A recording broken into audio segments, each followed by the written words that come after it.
Hunting would always glorify the hunter.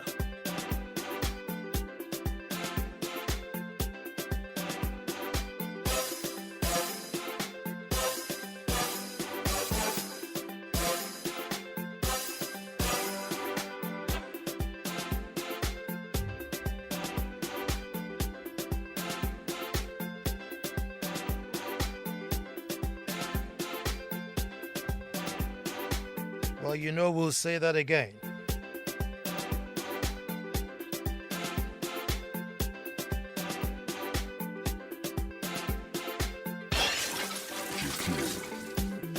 Richmond Anani Simon. Good evening. Well, folks, until the lions have their own historians, the tales of hunting would always glorify the hunter. And hello and welcome to the most opinionated hour on radio and the nation's thought-provoking hour. Here we are, another wonderful start to a working week.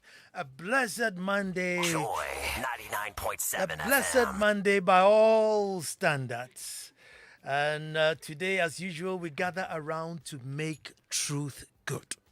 Pay attention to that. I say we gather around to make truth good. I am Nana Ansah Kwao IV, Chief of the Little Republic of Akwamu, Edumasa. And you know what I call this? That's my opinion.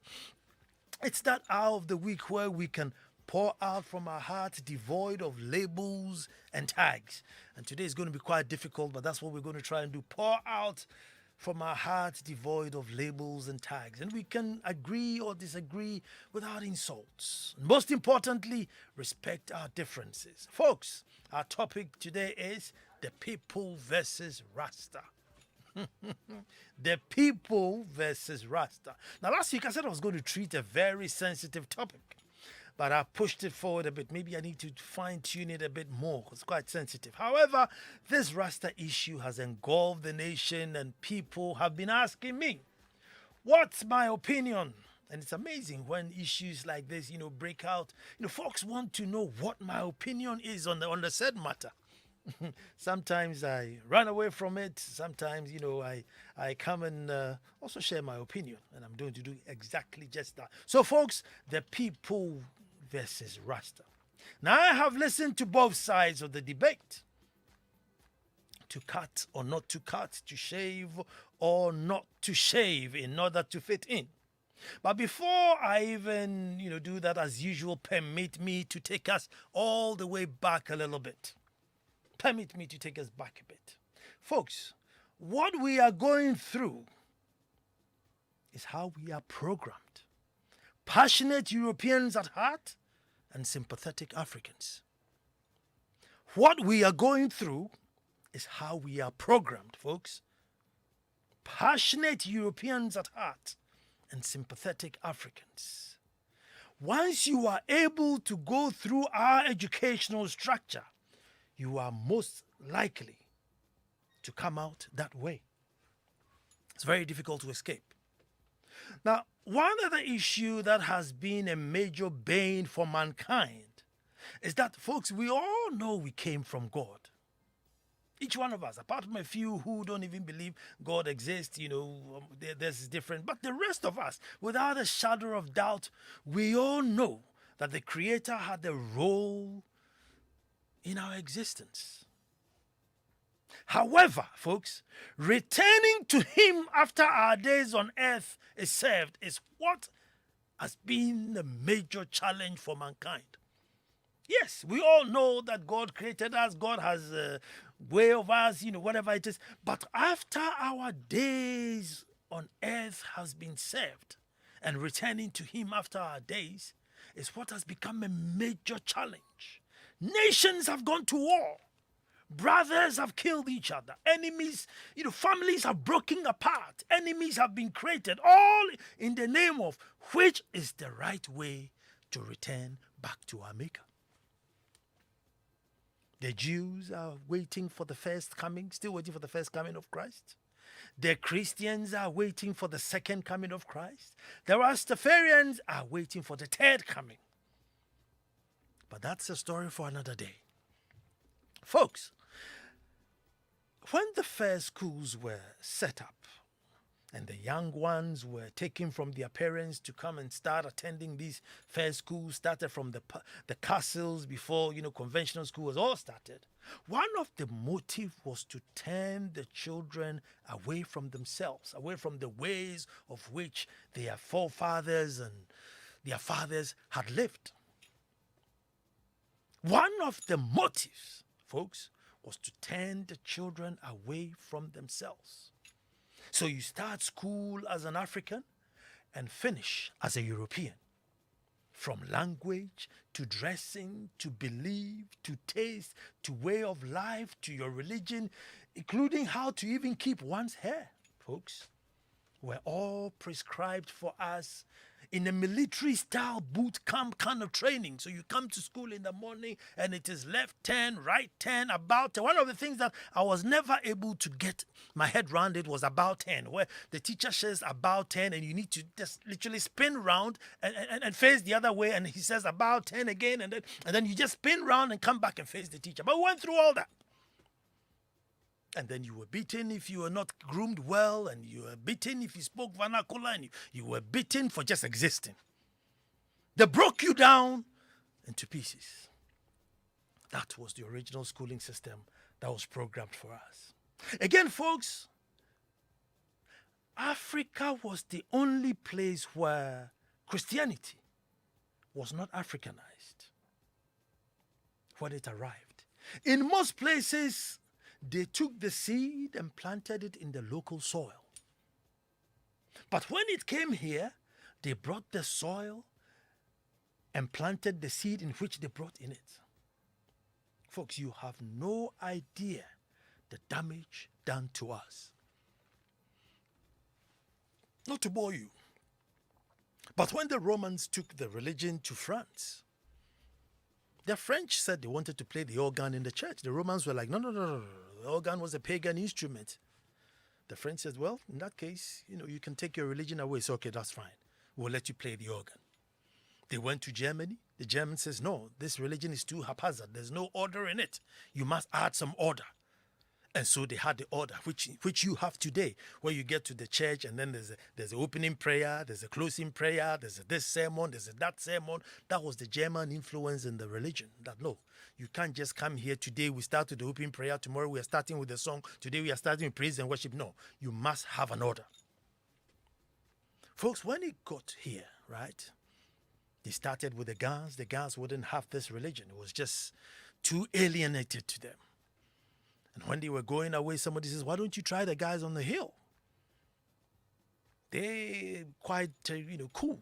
So they went up to the Equiapim Hills, met Adodankwa, who thought, no, this thing is too Europeanized. So before I accept it, you must show me somebody who's also practicing it, who's not white. They went, came back with West Indian reverends and ministers, and Adodankwa thought, well, if there are black people practicing it, then it must be good. Folks, and so that was the beginning. Now, when they brought it here, folks, there were times that even the songs were in Latin, the sermons were in Latin. I mean, everything. I mean, there was no room for anything African in terms of Christianity. The problems that Frimamu went in just wearing a cloth. The problems Bishop Sapom went in just to bring the kunga into the church. They brought the soil and planted the seed. Folks, I say that you have no idea the damage done to us. Folks, as we speak today, you will still find on billboards pictures of Caesar Borgias, son of Alexander the 14th, portrayed as Jesus Christ. Even in some churches, offices, it's being sold in traffic, and we worship him wholeheartedly. Yes, the son of a pope. To us, it's the son of God. Today, 2021, you will find these images in respectable homes, blue-eyed, blonde gentlemen. And they say, if you want to hide something from a black man, you must hide it or write it in a book. Sometimes it's sad, but sometimes it's just, we make these negative utterances very true. The interesting part, folks, is that The undertone of all the saga is good Christian morals. The rules are based on modeling you to be a good citizen.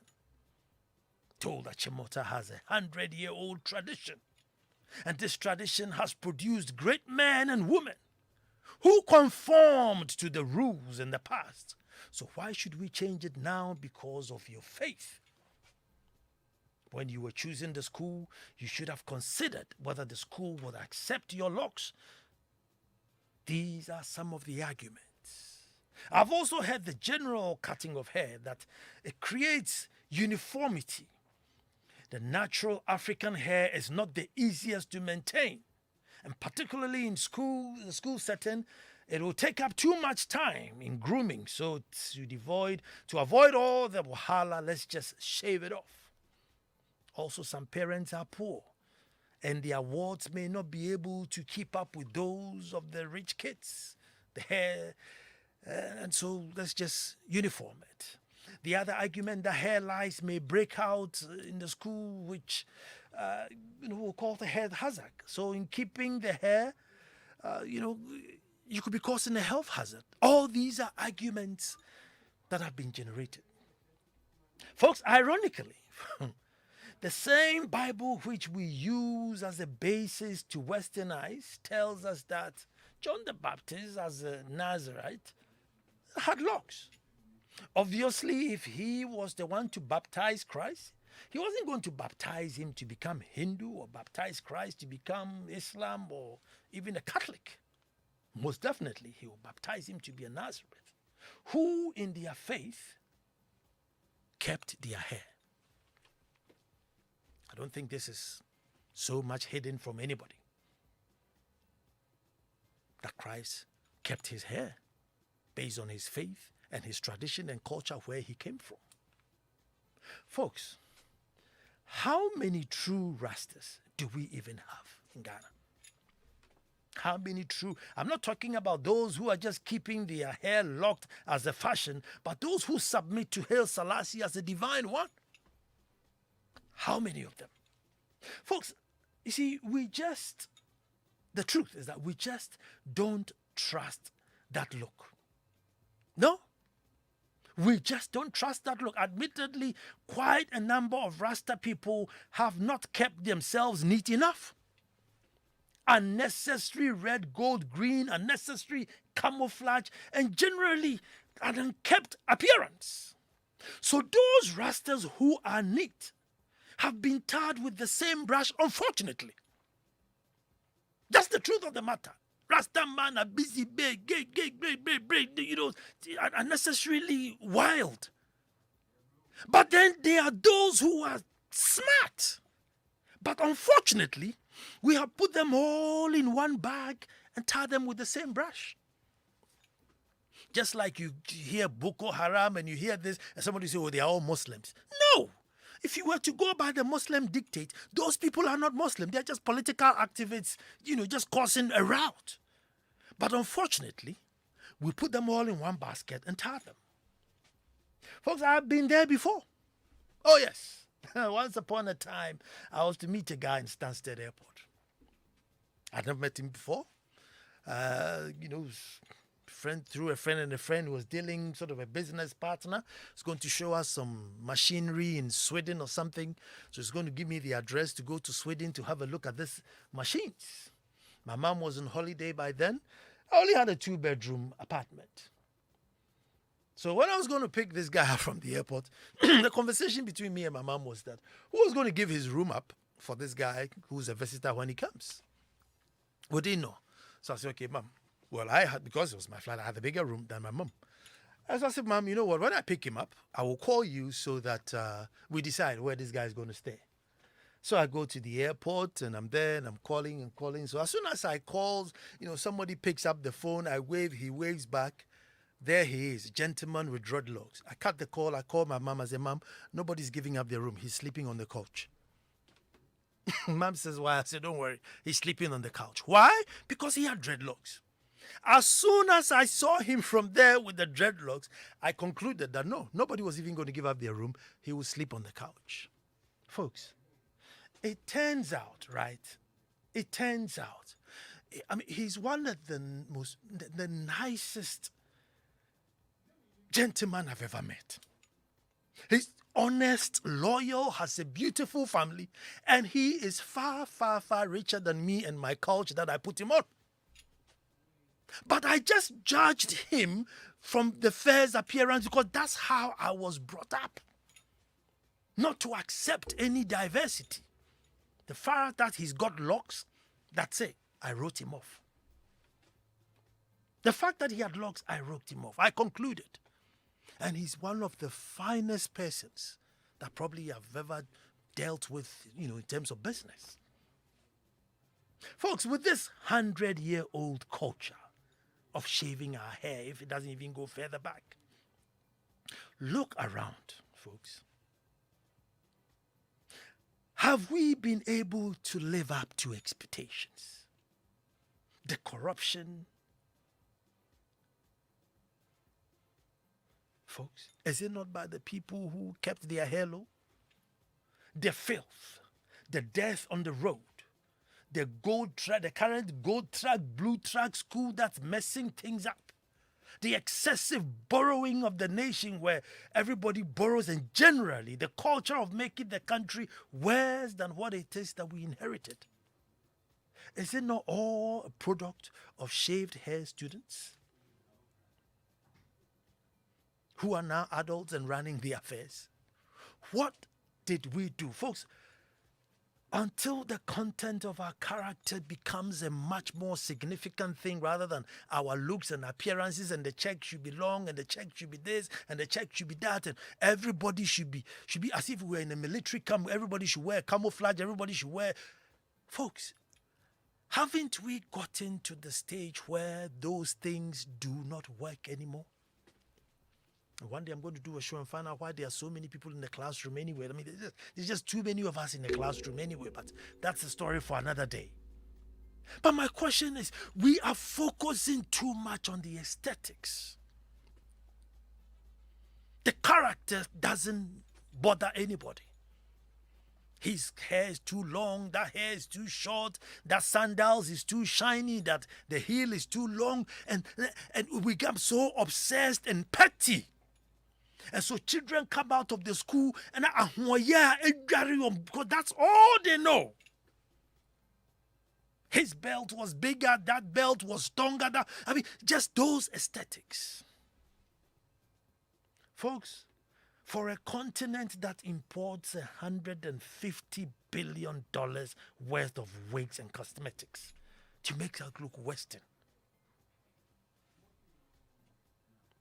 one young man's locks should not even come up for discussion. A continent that imports $150 billion worth of Peruvian hair, that hair, Indian hair, human hair, all westernized hair, 150 billion. Continent. And we sit there and we think one gentleman's locks because of his faith. According to Numbers chapter 6 in the same Bible, if he's a Rastafarian and Nazarite and he wants to keep faith to God, he shouldn't shave his hair. That's what the Bible tells him. He's just obeying what his Bible is saying in Numbers chapter 6. Folks, 10 years ago, a private university also refused a student for the same reason. Yet in the same school, wigs were allowed. Because, folks, we are all Europeans at heart. That is the problem. The problem is not the guy's hair. The problem is what's in our heart. What we find pleasing. It is not sexy for us for you to keep kinky hair. It is not sexy for us to just put a little powder in your face. No. It has to be red, gold, green, red. There should be colors and your hair should be flowing. By all means, folks, make the rules and have rules. But would you tell a Jew boy to remove their head cover because it's not allowed? Folks, since when did rules affect one's faith? Since when do you make rules that affect somebody's faith? Unless, of course, you are going to now predict who should have what faith and who should not have what faith. Sometimes when I hear the story of a hijab, I'm just sad. What is so wrong if a lady or a girl is going to come to school and thinks that because of my faith, I need to cover my... why should there even be a debate for somebody to wear a hijab or not? So far as their face is not all covered because they're coming to a classroom, but if you're going to cover your hair for your faith, is this something that should even be brought up for discussion?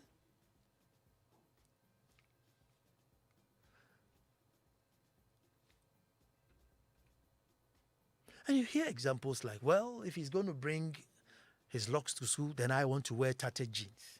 If he's going to bring locks to school, then I want to drink. If he's going to bring locks to school, then I want to smoke weed. And I'm thinking, hold on. Since when did somebody say, well, if he's going to bring a rosary to school, then I also want to bring a gun to school? Do you ever hear that argument? That if Rose is going to bring a rosary to school, then Kofi says, well, in that case, if she can bring a rosary, I want to bring my gun to school. I mean, some of the examples are a bit absurd. Some of the examples are a bit absurd. Folks, let children have the identity. Let children have the identity, because the world is full of diverse identity. But by all means, I don't care whether they have locks or whether they are bald. But by the time that child leaves school, they should be loyal, they should be honest, they should be good timekeepers, they should be Africans, they should be Ghanaians, and they should respect who they are and be proud of themselves. We have people who leave school and walk across the Sahara Desert to escape. Now that is major failure. People who have finished school and walk across the Sahara Desert to escape. And they don't, not just one, thousands. And even if they are told that those ahead of them have died, they don't care, they still walk. That is failure. For that is an issue for us to sit down and discuss to find out why. Folks, we are somebody who leaves university, goes into the river proud, the river brim, polluted, diluted, everything to say, I want money to go back to university. Hold on. I'm not saying somebody who came from the mental homo. He hasn't come from mental homo. He's come from the highest educational institute, i.e. university. So he's been able to go through class 1, primary school, JSS, SS, to university. And then on vacation, he goes into the river body, pollutes it to get some gold to sell to go back to university. And you don't call that failure, you're worried about somebody's hair? Forget about their looks. It is time that we break free this European thing and face the reality. And make sure that whether you come from school with dreads or come from school bald, ask for your honesty, your discipline in traffic. Look, 5:30 in the morning. Drive from Michelle come towards Tema Runabout. 5:30. And you still have people driving on the verge of the road in the middle lane. And you wonder, say, hey, you're riding, where have all these people come from? Impatient, rude. They went to school with their hair shaved. These are all people who went to school. They were educated with their hair shaved. And we were comfortable. Well, about school, you need to fine. Please, folks, let's drop the debate. Let's change the revolution. Let us worry about the products that we are bringing out. Let's worry about the products that we are churning out.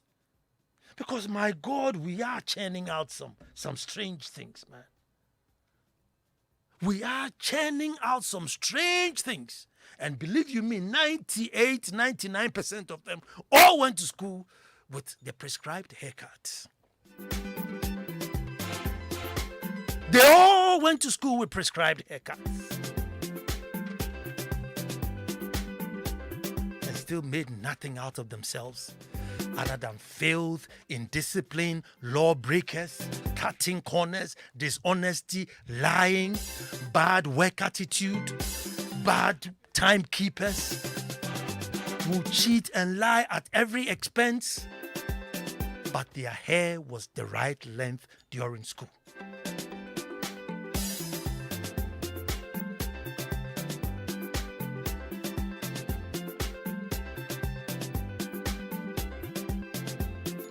In 2021, hairstyle is not on the table for discussion. All the countries that we go and borrow from to come and drive our V8, they don't bother about haircuts. Yet they are able to make and do enough, have enough spare for us to go and borrow. Even the schools that we build, the 200s, whatever it is, schools.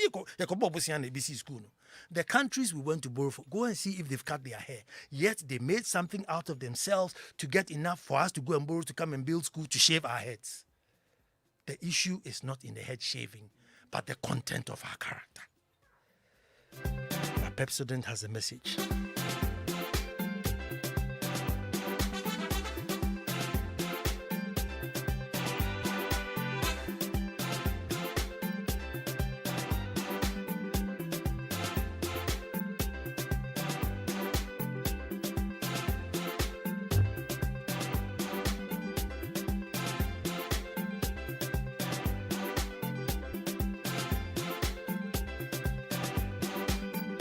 But after this Pepsodent thing, I don't have to read the LPM because I do some in my house. So I don't know if now listen, every evening. So by the time I get home, the brown princess, she comes and says, Daddy, it's time to brush your teeth.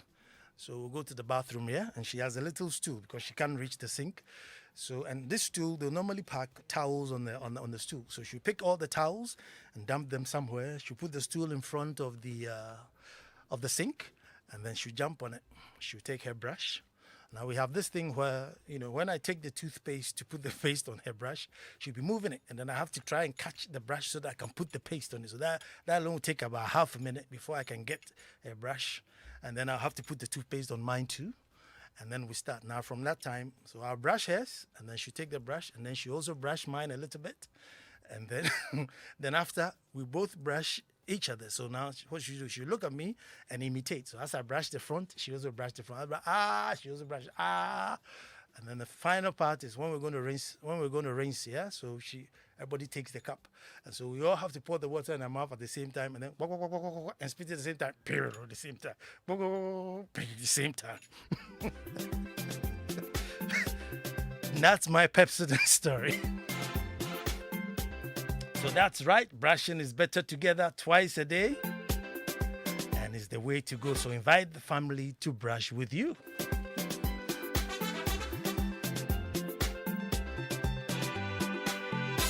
But Blood Sisters and the Chat Room Show. We brought you the incredible love story of Fearless Heart. Now we are introducing a Philippine drama series dubbed Blood Sisters, a story about triplets, Erica, Carrie, and Agatha, separated as infants, who reunite under the most complicated circumstances and are embroiled in a strife and conflict with one another. Catch Blood Sisters every Tuesday and Friday at 8 p.m. And on Friday, join us in the spontaneous conversation on the Chat Room Show as we recap the events of these three marvelous sisters. The Blood Sisters premiere 30th March 2021 at 8 p.m. and the Chat Room Show starts Friday 2nd April 2021 at 9 p.m. on Joy Prime. So do not miss it.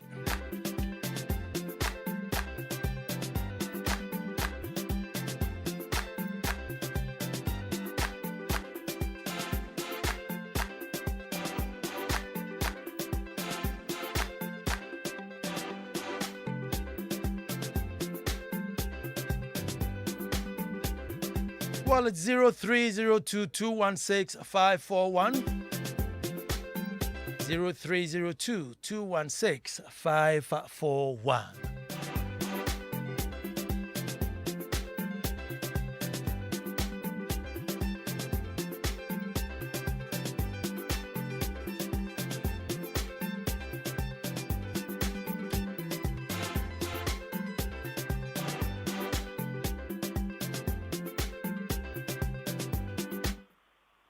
Okay, hello, and who's talking to me? This is Abna. Abna, let me Please, hear. I think we, in this case, we are talking about discipline. Discipline. And I hope you have discipline in your house. If somebody comes to your house and does whatever he or she wants, would you like it? This is a school. And we are trying to put discipline into the children. We are talking about It's somebody's not faith. about haircut or hair dressing. It's about discipline, please. Abna, are you saying that the discipline should affect my faith? I think Abna is gone. But I just want to find out if the discipline has should affect my faith.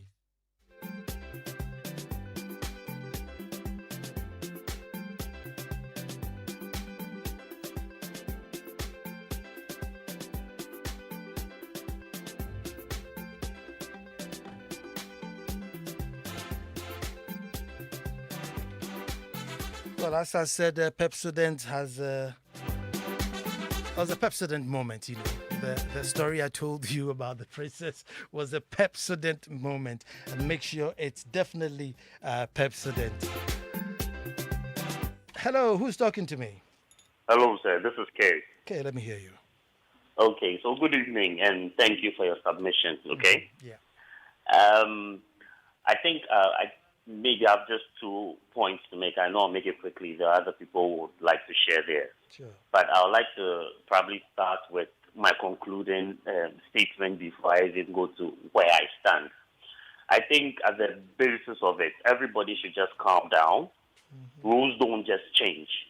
So if we really feel we are at that point where something must change, let's get the schools, let's get GES, let's get the stakeholders, include some of the students, and let's sit down and review all the rules, not just the one about the hair, and see, we've had these rules for hundreds of years.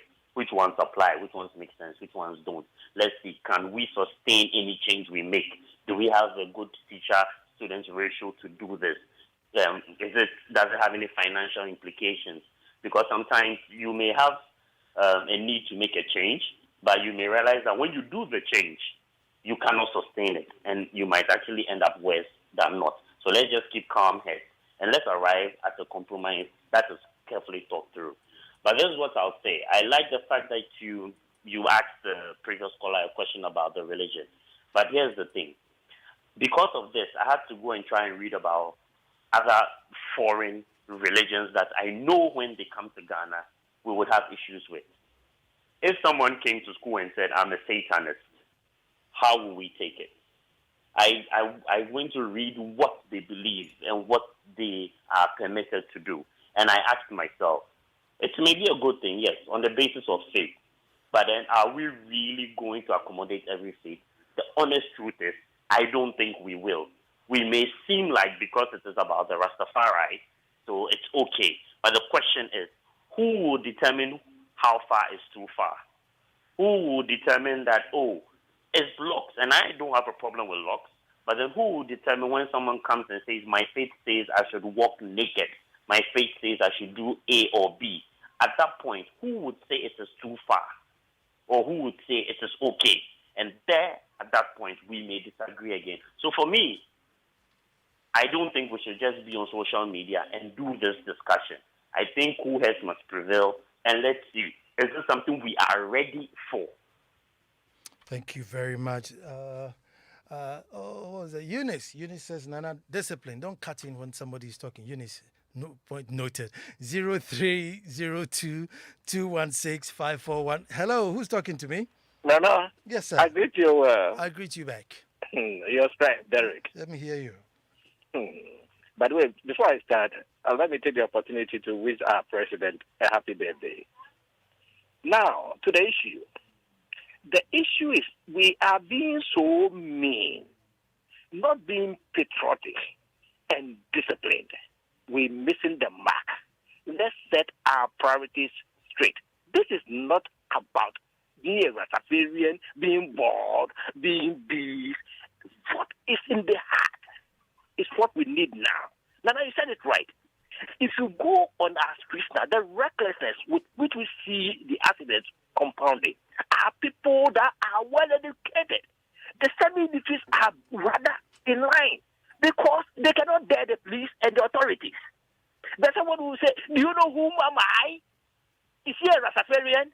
Let's stop all these arguments and set up our priorities straight. We need development and stop about talking about who qualifies to cut the hair, who to grow the hair before enters the four corners of the schoolroom. We are sick and tired of all these rules. Thank you very much. 0302216541. Hello, who's talking to me? Hello, Nana Kusi. Nana, let me hear you. Nana, like you just said, see, our conditioning is not, I wouldn't even go at the fake side. It's our conditioning from infancy.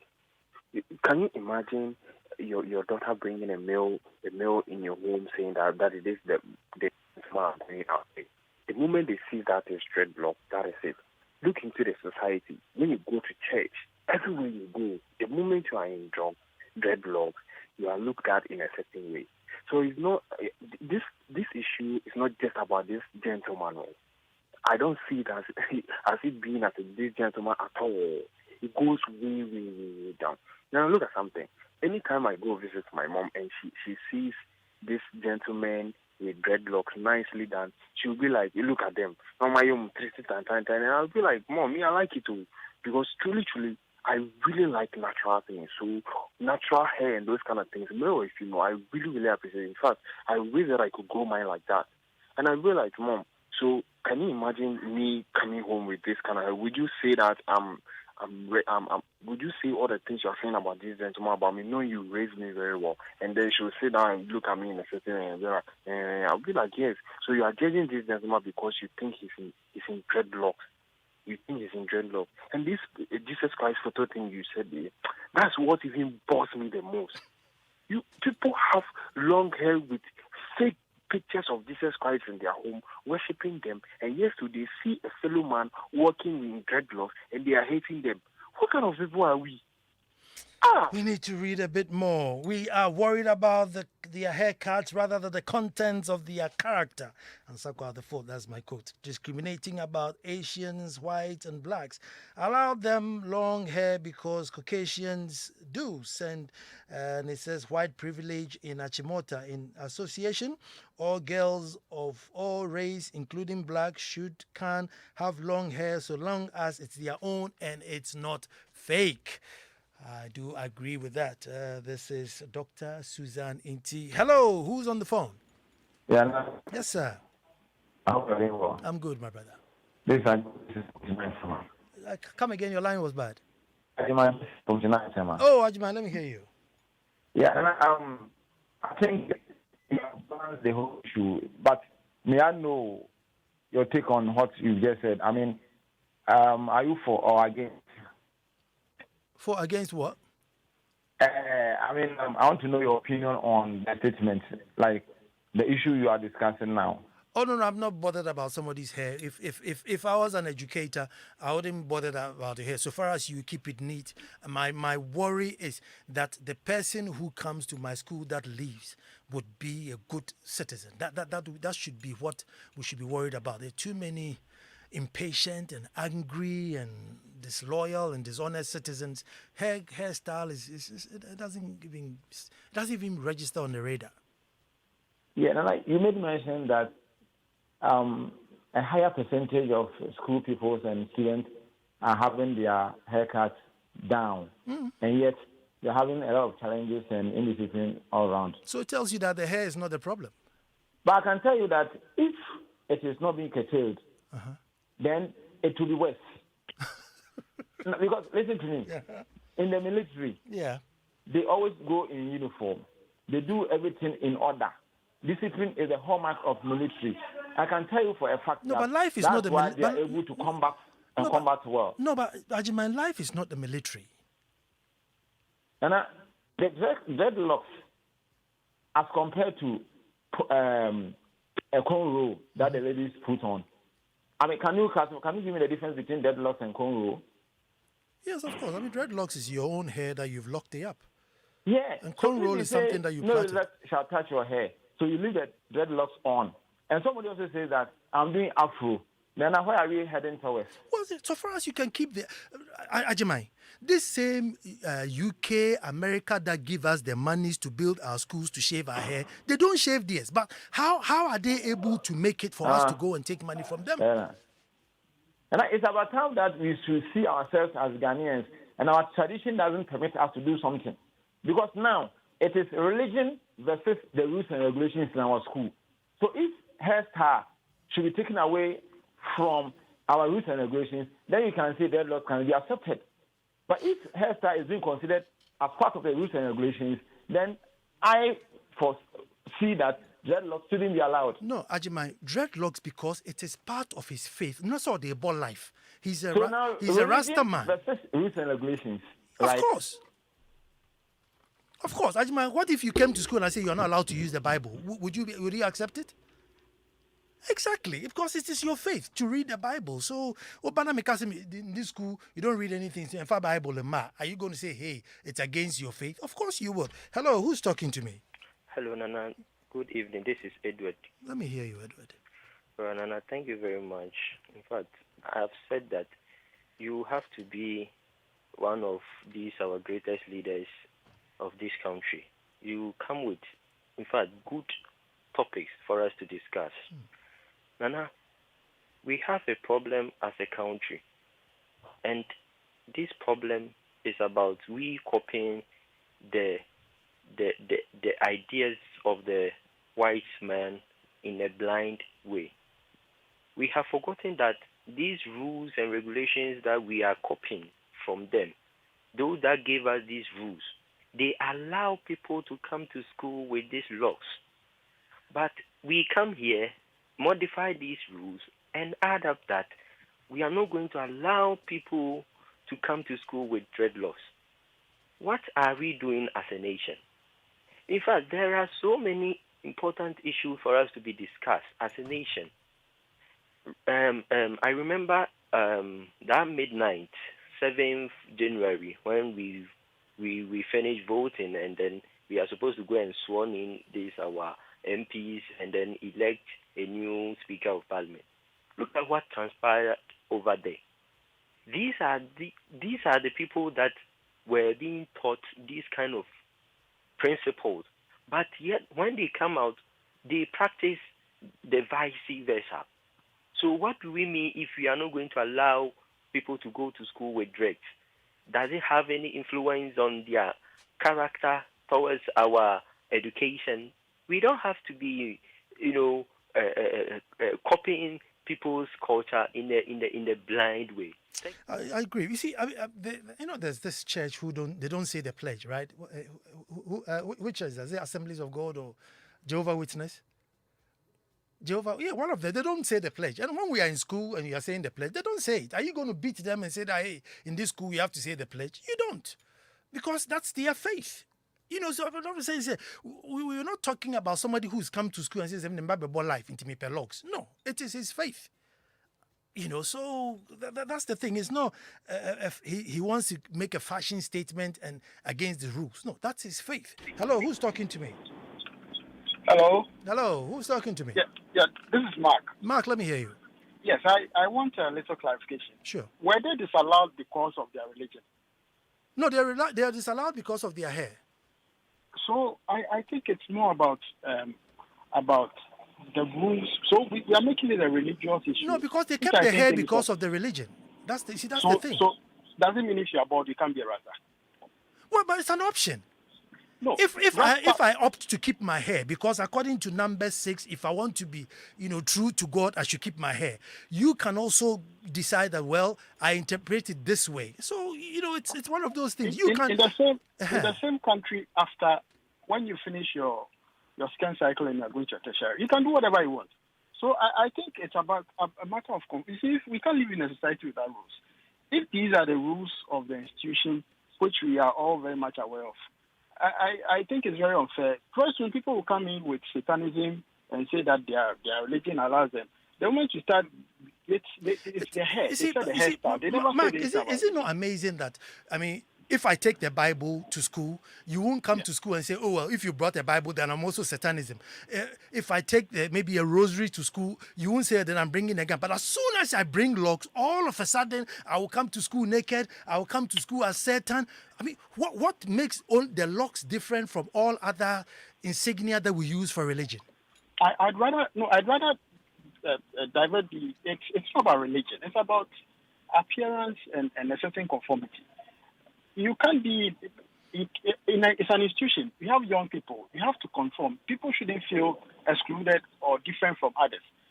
In some schools you can't take.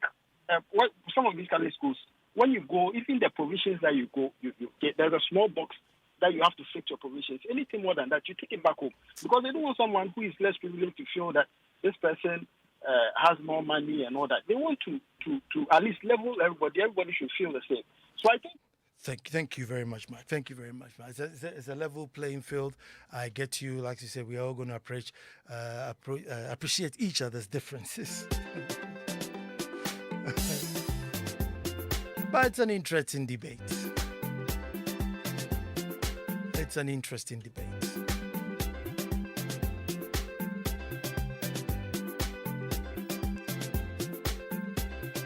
But it will come to a time where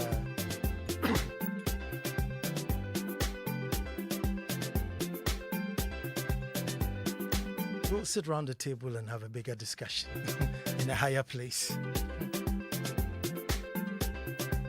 I find it amazing that if I come to school with my dreads, then all of a sudden somebody will come naked, somebody will come as a Satan, somebody will come as this. But if I come with my Quran or my Bible and my rosary, that doesn't affect anybody.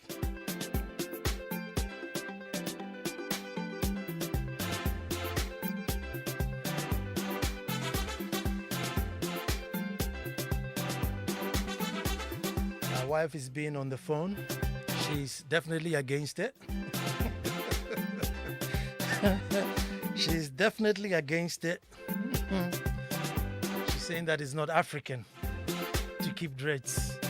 Hey, are you sure? You want to start a whole new debate? But I want to say thank you on your 5th anniversary of the wonderful library which you have started renovating. To all those who have donated, we say thank you very much. Thank you very much. Dr. Edusa Kodier Adasi Papa donated generously towards the library too. News bulletin is up next. Iggy is up next. Hope Iggy will play us some reggae, you know. Reggae is also religious. Iggy will play us some reggae, you know.